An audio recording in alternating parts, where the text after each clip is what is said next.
avec Hassan et c'est juste après ceci.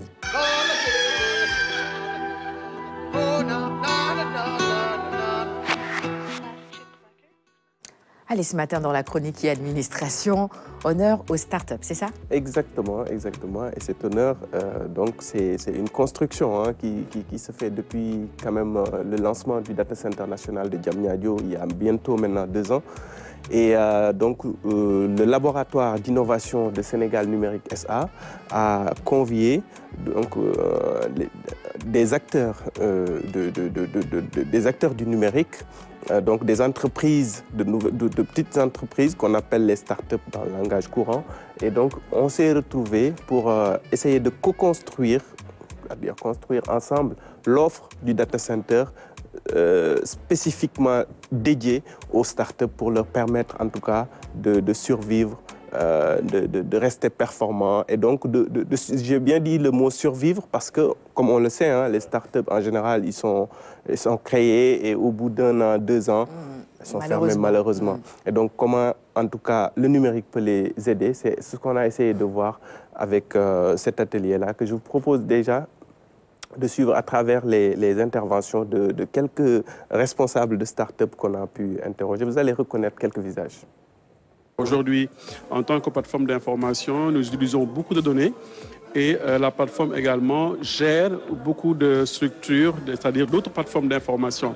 Et l'idée pour nous, c'est de voir avec le data center comment on peut avoir des offres spécifiques dédiées à nous, c'est-à-dire nous, quand je dis nous, c'est les startups, pour pouvoir être accompagnés non seulement pour les serveurs, l'hébergement, mais surtout la protection de nos données personnelles, parce qu'on a eu à perdre beaucoup de données par rapport à des plateformes qu'on avait hébergées au niveau de l'international. Et là, on veut vraiment voir au niveau local, qu'est-ce que vraiment Sénégal numérique peut nous apporter. Et je crois que c'est également un droit pour la structure de pouvoir nous accompagner et de nous montrer en fait quelles sont les offres qu'il faut pour mieux développer notre travail. Il est grand temps aussi de pouvoir parler d'application du Startup Act, de pouvoir parler aussi d'application et de facilitation de nos startups à tous les accès, à l'accès au marché public et surtout favoriser une bonne coordination et synergie entre les services publics et également les services privés. WeTrust, c'est une plateforme de crowdfunding agricole qui va permettre aux agriculteurs de pouvoir lever des fonds en Bitcoin ou en crypto-monnaie pour pouvoir scaler leur business et évoluer. Sachant qu'on a 62% des terres arables du monde, on a besoin de cultiver. Donc c'est pour ça notre solution, on veut aider au financement de ces agriculteurs. Et on parle d'abord du Sénégal, puis de l'Afrique francophone. Puis bien sûr, si on peut s'étendre un peu plus, ce serait le summum, quoi.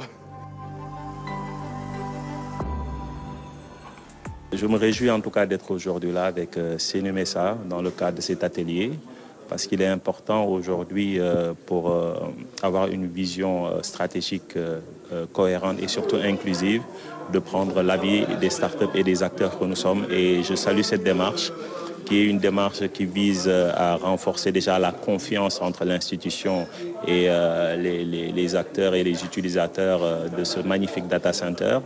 Et je crois que cette réflexion aujourd'hui pourra conduire et mettre en place une synergie et une vision d'ensemble sur ce que pourrait être le partenariat entre Senum et l'écosystème des startups du Sénégal. Tu avais raison de dire qu'on reconnaîtrait quelques visages. C'est vrai, on a reconnu beaucoup de visages qui s'activent dans l'écosystème des startups, et notamment dans le numérique aussi, dans cet extrait-là, avec Jocolab. On a vu également Basile Niane, et puis à l'instant, il y avait à l'image, prêtez-moi son nom, Laurel Adjiman, qui évidemment est sur les plateformes de streaming également. Ça aussi, c'est important de le souligner. Le numérique accompagne finalement toutes les entreprises ici.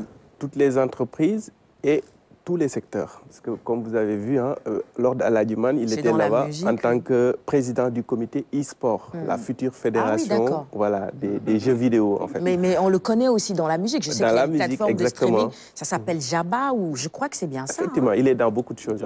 Lui-même, il le dit d'ailleurs. Il est dans beaucoup de choses, mais il était là en tant que président en tout cas du comité e-sport, avec aussi plein de startups qui tournent autour donc, de cette activité-là, qui intéresse beaucoup de jeunes. On a vu aussi quelqu'un qui a une startup, Amadou Diawara, pour ne pas le nommer, dont l'entreprise s'appelle WeTrust, qui évolue dans le domaine de l'agriculture. Donc, sport, agriculture, l'information avec Basile Niane et également l'entrepreneuriat avec Jocolabs. On a écouté Aminata Nyox, qui est la directrice exécutive donc, de Jocolabs. Donc, tout ça pour montrer que le numérique, ce n'est pas un secteur à part, mais c'est un secteur transversal qui est là, en tout cas, en support aux autres secteurs. Et le fait de travailler avec ces startups-là nous a montré encore toute l'étendue des possibilités dans le domaine du numérique. Et c'est l'occasion de remercier, de rendre hommage aussi à Ramatoulaye Diaw, parce que c'est son jour aujourd'hui, le mercredi. L'atelier s'est déroulé au niveau de la DER, donc qui appuie un peu cette initiative-là entre Sénégal Numérique SA, les entrepreneurs, les startups et donc le monde du travail dans le domaine du numérique. C'est vrai que c'est un atelier ponctuel, mais est-ce qu'on ne gagnerait pas à faire en sorte que ces ateliers soient plutôt quelque chose de plus régulier, en réunissant de manière beaucoup plus régulière tous ces acteurs-là pour échanger? Effectivement, et ils se sont donné rendez-vous pour d'autres étapes dans ce travail-là, puisque c'est un travail de longue haleine, parce que c'est une co-construction d'offres, et après les offres, il faudra vraiment les valoriser, revenir encore faire l'évaluation et tout cela. Et donc, c'est un début de collaboration, et je pense que tu as raison de dire que ce genre d'atelier devrait être beaucoup plus régulier, parce qu'on a quand même pu voir l'intérêt de se retrouver et d'essayer de réfléchir ensemble pour trouver des solutions. On va revenir sur l'intérêt, évidemment, de ces rencontres avec les commentaires des uns et des autres, mais je vais taquiner un tout petit peu ceux qui sont dans le e-sport. Est-ce qu'on peut vraiment considérer ça, puisqu'on a des médecins en plateau, comme du sport, e-sport? J'ai l'impression que c'est un peu abusé, non? Est-ce qu'on peut... E-sport, enfin... je sais que le jeu de dames peut être considéré, et puis le ludo et tout ça, ça fait travailler l'esprit, mais quand on parle de e-sport, là, c'est les jeux vidéo. À vrai dire, ça peut être considéré, parce que comme les jeux de dames, tu utilises ton cerveau, ton intellect pour jouer. Je vais vous en dire quelque chose parce que j'étais furieux, j'étais tout le temps en train de jouer à la PlayStation.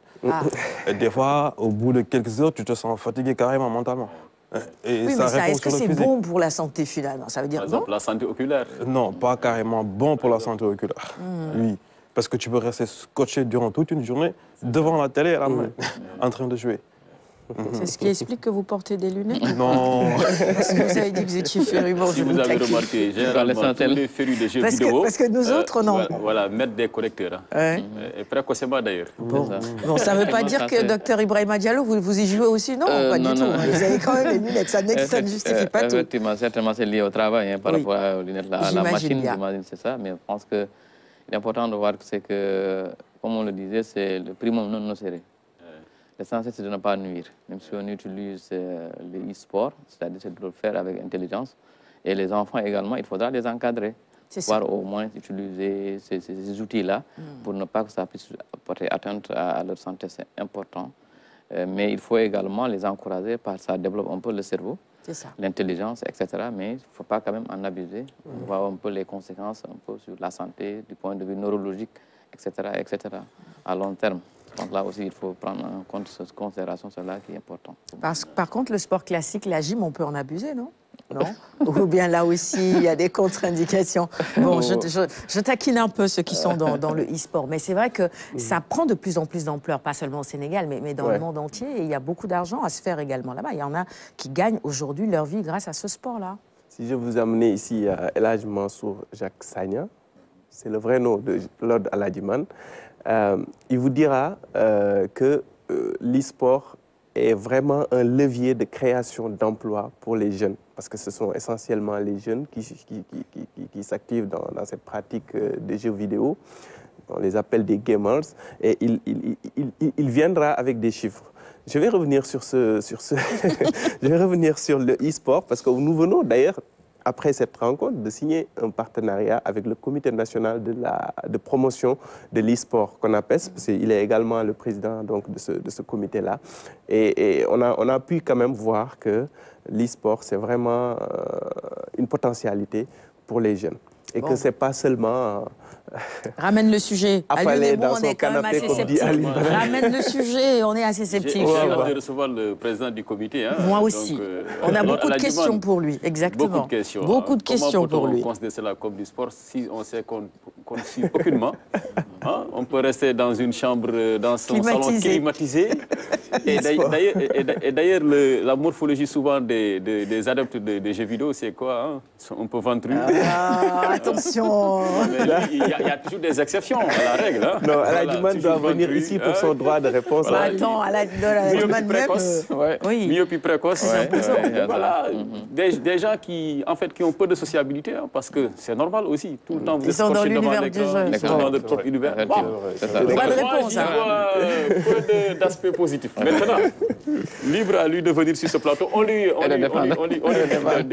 carton d'invitation. Absolument, on est d'accord. Un débat assez piquant sur Kemkilo. Je suis parfaitement d'accord. Il nous reste 1 minute pour terminer ta chronique. On a parlé de l'e-sport. L'e-santé aussi, ça aussi c'est l'actualité. Le numérique dans la santé qui permet aujourd'hui d'apporter des solutions aux populations. Un commentaire, messieurs. Docteur Ibrahima Diallo. Merci. Je pense que l'e-santé actuellement, on est à l'ère du numérique. Et je pense même que son Excellence, Monsieur le Président de la République, a lancé le concept de la numérisation dans tous les secteurs. Et nous, au niveau du ministère de la Santé, on est bien conscients de cela. Nous avons, surtout au niveau du programme national de lutte contre le paludisme, développé des stratégies de numérisation, de digitalisation de certaines interventions. On a démarré avec surtout les aspersions intradomiciliaires qu'on faisait dans la zone nord et dans la zone sud, mais également dans les zones de préélimination où on fait les investigations. Donc, on a digitalisé les données, c'est d'avoir les données à temps réel et de prendre des décisions à temps réel. Parce que quand on va aller vers l'élimination du paludisme, il faut vraiment avoir les données à temps réel et de pouvoir prendre les décisions et agir très rapidement, qu'on appelle la riposte face à certainement une éventuelle intervention. Absolument. On a également les campagnes de distribution des moustiquaires. Nous faisons la digitalisation des données, donc avec travers des smartphones. Donc les acteurs communautaires saisissent les données et ça génère dans la plateforme. Et là, je pense qu'on va beaucoup développer sur ça dans les années à venir pour pouvoir au moins capitaliser tout ce qui est là. Et comme on a quand même le data center de Diamniadio, ce serait une opportunité pour pouvoir au moins sécuriser nos données au niveau pays et de pouvoir prendre quand même les décisions à temps. Oui, docteur Sow, vous l'utilisez aussi de manière régulière, j'imagine. Oui, je pense que la santé, c'est l'avenir de la santé. D'accord. Même par rapport aux données, ce que vient de dire docteur Diallo, c'est très intéressant aussi, mais aussi par rapport à la télémédecine aussi. D'accord. Vous pouvez être au bout du monde et faire une consultation ici au Sénégal. C'est vrai. D'accord. Donc, nous implorons les autorités à travailler davantage là-dessus et de faciliter, ça facilitera l'accès à la santé à toutes les populations. Je voudrais saluer le docteur Khalilou Dia, peut-être qu'il nous regarde évidemment ce matin. On a eu l'occasion de discuter à plusieurs reprises avec lui de l'e-santé. C'est lui qui gère ce département au niveau du ministère de la Santé. Merci mon cher Hassan. Merci Sarah. Tu restes en plateau encore un tout petit peu. Il y a des téléspectateurs qui sont inquiets pour toi. Yatou Alissène qui te recommande des clous de girofle accompagnés de menthe. Ça devrait t'aider aussi. Je pense que ça aussi, ça fait du bien. Prends note. Surtout que je suis amateur de café Touba. Voilà, prends note. Tout ça, c'est bon pour toi. Il y a beaucoup de remèdes de grand-mère qui marchent. C'est vrai. Très efficace d'ailleurs. 7h06, on passe à la première partie de la rubrique invitée, juste après ceci.